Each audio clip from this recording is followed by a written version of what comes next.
nakikinig sa Payo ni Coach.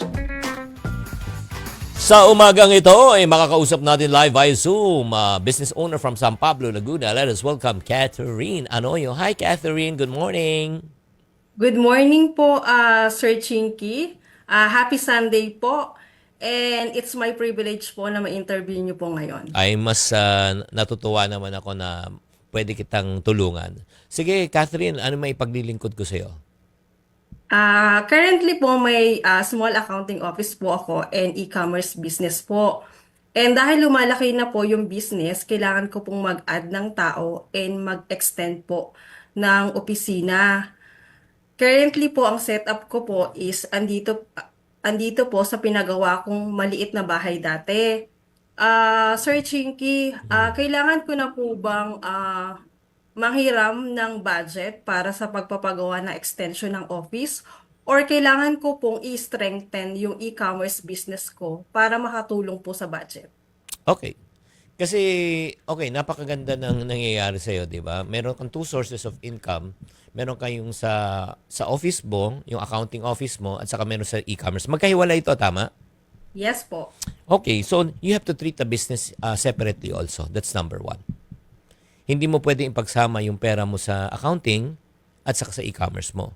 Hindi mo Yes, pwedeng gamitin ang e-commerce business mo pantapal sa accounting. Hindi pwede mo yung gagamitin mo sa, kunyari, nahihirapan yung e-commerce business, pantatapal mo naman yung kinikita mo.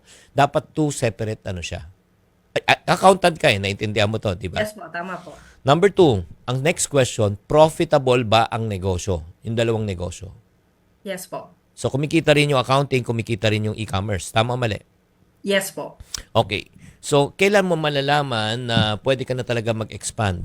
Number one, kung profitable siya consistently for 6 months to 12 months. 'Di ba? 6 months to 12 months, nakikita mo profitable, kumikita siya, stable na siya, palaki siya ng palaki. That's number one. Number two, okay. So, kunyari, wala ka ng space. Saan ka ba nagkakaroon ng problema? Sa e-commerce or sa accounting mo? Yung wala ka ng space, saka kulang sa tao? Actually po, dun sa accounting services, yung e-commerce po kasi, kumbaga kaya pa siya dahil online shop naman po siya. So, mahahandle pa rin po siya. Pero siguro po dun sa accounting office. So, ngayon, you're operating your accounting business sa bahay. Tama o mali? Yes po. So, kasi the reason why you're still profitable right now, number one, kasi wala kang overhead na in terms of binabayaran na rental. That's number one. Number two, may pasweldo ka ba sa sarili mo? Meron po. Okay, sa accounting firm mo, may sweldo ka. Tama o mali? Yes. Tama po. Okay, so ifa-factor in mo na next time, kunyari, mag-project ka na, gumawa ka ng business plan, check mo, pag pinasok mo ang operational cost mo at sama mo na yung rental, di ba? At saka lahat yung overhead cost mo, plus mag-hire ka pa ng isang tao, sa palagay mo, kakayanin ba ng income yung expenses? Yes or no? Yes po. Kumbaga, siguro po, yun po yung gagawin ko. I-project ko nga po.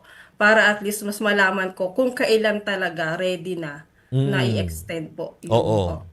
Oo, kasi ang pwedeng mong diskarte ganito, kung talagang nahihirapan ka, medyo nahihirapan ka na ba kasi nga dumadami na masyado yung ginagawa mo, medyo na-overload ka na. Ganun ba nangyayari? Kaya pa naman po. Kumbaga, andun po ako sa planning stage na alam ko po na sa mga susunod na buwan, mas dadami pa po yung transaction. Kumbaga, as early as of now po, nire-ready ko na po siya. Siguro ang pinaka-best niya, no, para hindi ka masyadong ma-pressure na sa kukuha ka agad ng opisina na hindi mo naman talaga urgent na kailangan. Ang mas mahalaga sa iyo, kumuha ng tao para makatulong sa iyo. Tama o mali?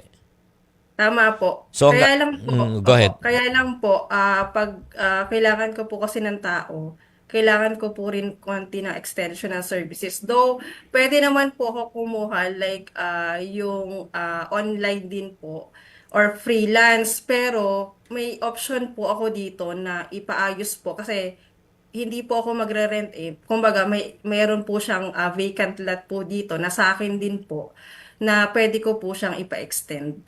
Yes, ang concern lang kasi doon with Catherine, no, immediately, lalaki ang capex mo.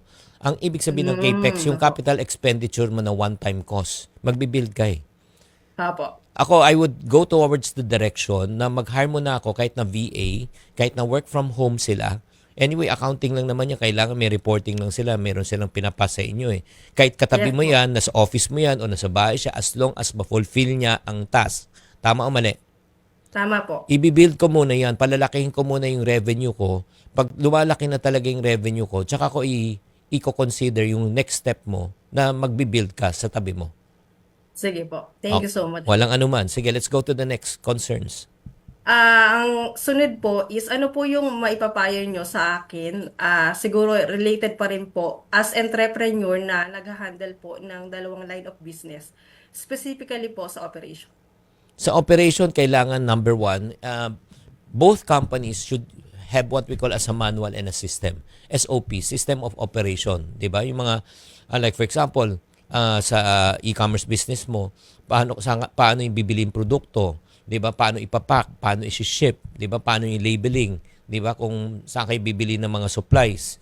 Or if not naman, kung magkaroon ng problema, magkaroon ng RTS, return to sender, ano yung gagawin nyo? Dapat may supply chain, at the same time may system of operation ka. That's number one. Likewise din sa pag-ooperate din ng accounting business, ganun din dapat mayroon kang system. That's the first. Number two, pag naayos mo na yung system mo, people. Train the people, hire the right people. Kailangan mag-train ka ng tamang tao. 'Di ba? Kasi kung ang nangyari niya, kahit may sistema ka, pag wala ka naman tamang tao, hindi siya trained, hindi siya equipped, hindi siya mag-work. Hindi ka naman pwede hire ng tao na wala kang sistema. Tama o mali? Tama po. And then the third step, tsaka ka mag-iisip yung resource. When you say resource, pera, oras, skill, 'di ba? Yan ang huhulin mo. Kasi kahit na may pera ka naman, 'di ba? Pag wala kang system, wala kang tao, yung walang halaga yung pera mo. 'Di ba? Yes po. Interconnected po sila. So unahin mo muna yung pag-ayos ng system mo, 'di ba? Both business. Next, ayusin mo yung mga tao na i-train mo, i-equip mo. And after that, tsaka mo na isipin yung resource part, yung pera, oras, at saka yung skill. Okay? Sige po. Next. Yung third po, siguro hingi na lang po ako ng konting tips kasi para ma-share ko din po sa ibang tao. Gusto pa rin po nilang mag-start kumita or mag-start ng business through e-commerce. So anong gusto mo? Ikaw magtuturo? Ano yung Hindi po. Kumbaga, yung e-commerce ko po kasi is scalable. Kumbaga po in the future, through your advice, kung talaga po bang maganda yung e-commerce business kasi kumbaga ngayon kasi kahit na alam ko po as kagaya ko nakapag-start din po ako Yeah. ng maliit din po. Yeah. So, Yes. ayun, hingi lang din po ako ng ilang tips para at least ma-encourage din po dun sila Sa e-commerce? para mapagkakitaan po nila. Definitely, e-commerce is the way to go. Nagbago na talagang behavior ng ating mga mamimili. Kahit tayo eh. 'Di ba? Ikaw, nagpapadeliver ka ba sa shopping app? Yes or no? Yes po. Oh, tabi pag pumunta ka ng 'di ba? Kunyari pumunta ka ng department store or let's say may nakita ka, ang unang ginagawa mo bago mo bilhin, anong unang ginagawa mo? Siyempre po, tinitingnan yung product and siyempre, kung capable ka na na bilhin yung item. Hindi, ako ang ginagawa ko, kung makita ko yung presyo, sinesearch ko muna sa internet. Sinesearch ko muna kung yung presyo ba ay mas mataas o mas mababa. Yes po. Tama o mali? Tama po, kumbaga kung capable tayo na bilhin yung Kung mas mababa sa internet or let's say sa shopping app, kanino ka bibili? Sa shopping app po, syempre. Exactly, hindi mo nabibit-bitin yung produkto, i-deliver Yes pa po. sa'yo. So makikita mo talaga, nandun na talaga ang Hindi dahil yan sa pandemic. Because Tama po. nowadays, people will pay for convenience. Kahit na magbayad siya ng konting shipping fee, pero hindi na siya pipila, hindi na siya pupunta. Di ba? Nagigets nyo? So, Yes po. kaya nga, pag yung negosyo mo ngayon, yung brick and mortar business mo, may pwesto ka, pag wala ka sa online, nanganganib ka. Bakit? Kasi nga, ang competition mo na sa online, ikaw wala. So pag naghanap yung mga tao, saan bibili? Saan pupunta? Sa mga tao na sa e-commerce, na sa online. Kaya nga, Catherine, since inumpisa mo na yung online business mo at saka yung ipagpatuloy mo, palakihin mo pa. Okay? Ayun. Opo. Thank you so much po. Sobra pong nakakatulong po ng mga sinabi niyo po na advice po. Oo, ikaw ba, Catherine, sumusunod ka sa akin? Yes po. O, alam mo ba, only intelligent people follow me. Yes. Hindi, follow Of me course sa po. lahat ng mga Panoorin mo guys, may bagong release sa YouTube account ko, yung Ching Positive na YouTube. Ang guest ko si Jopay Pagia Zamora, yung dating sex bomb dancer.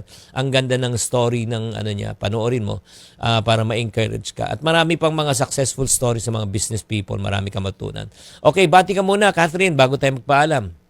Ayun, siguro gusto ko pong batiin yung mga taga San Pablo, Laguna, especially sa Anoyo family. And of course, dun sa sa Her Choice PH family, sa mga kapwa ko independent business owner. So, happy Sunday po and enjoy po kayo ngayong araw. Ay, mabuhay ka, Catherine. Sana pa lumago pa ang iyong practice at the same time, lumago pa ang iyong negosyong online e-commerce. Bye-bye! Salamat po.